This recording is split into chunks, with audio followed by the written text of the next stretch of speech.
Kansas City's Rockhurst High School sent a ripple through this city when it announced its new drug policy. I recently sat down for an exclusive interview with Rockhurst, and for the first time, you get to see how testing is done.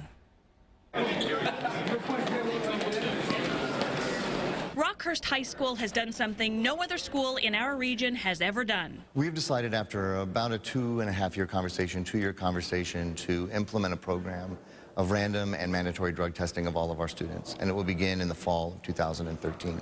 This isn't a urine test or breathalyzer. Test works.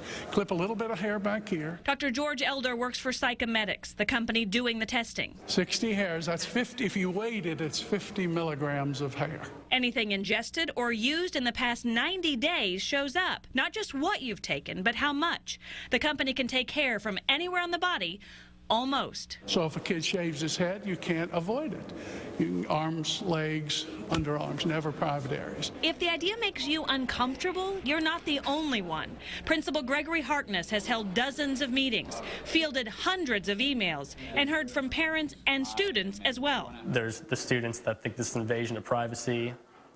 Some parents think that they're taking the role of parenting away from them. When they first announced it, there was lots of questions. One of the most common questions, what will the school do with results? Most high schools keep files on students, of course. We have guidance files, we have disciplinary files, we have academic files. Drug test results are put into a student's guidance file, which along with the student's disciplinary file is destroyed at graduation. The academic file is the only file ever sent to colleges or universities. The school will test for cocaine, PCP, opiates, methamphetamine, marijuana, and binge alcohol.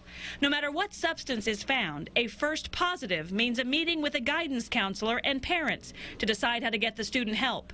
No administrators are told, and the student is given 90 days to get clean.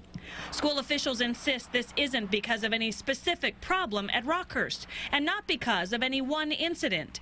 Kids are resourceful, we know that. They explore and test limits, but the world has changed. What's different today is the way an adolescent is resourceful is instead of 5 friends at school, we have 700 friends on Facebook. We have the ability to speak in a global community instead of a neighborhood community. And so the influences are very different today. After more than 2 years of talking about it, answering questions about it, and now implementing it, it seems most are now on board with the new policy. The parents are starting to get more comfortable with the idea, less threatened by it or less, not sure what's going to happen. They now know that the reasoning behind it is mostly for the health and welfare of the students. Students realize that they're taking this seriously, and they're really just trying to help us.